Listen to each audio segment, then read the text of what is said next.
আসসালামাইকুম ভাই, দেখেন ফ্রিজের স্টেবিলাইজার 2 নাম্বার ভিতরে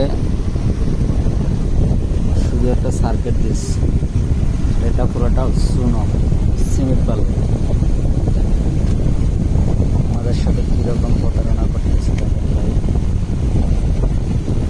সিমেন্ট বালু দিয়ে এখানে ওয়েট বাড়াচ্ছে, যে এটা কয়েলের তার অমুক সমুক বুঝাইয়া বিক্রি করতেছে।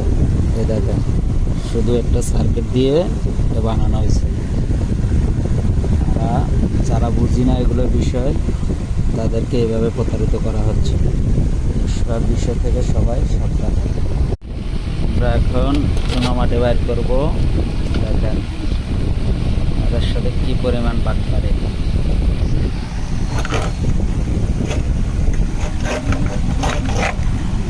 এই দেখেন এই পাথরটা দিছে এখানে, শুধু অনলি একটা সার্কিট দিস, আর কিছু দেওয়া হয় না এখানে। এটা শুধু পাথর। এই দেখেন মাটি দিয়ে বানাই দিছে, সিমেন্ট বালু দিয়ে ওয়েট করে দিছে। দেখেন কি পরিমাণ বাটপাটি।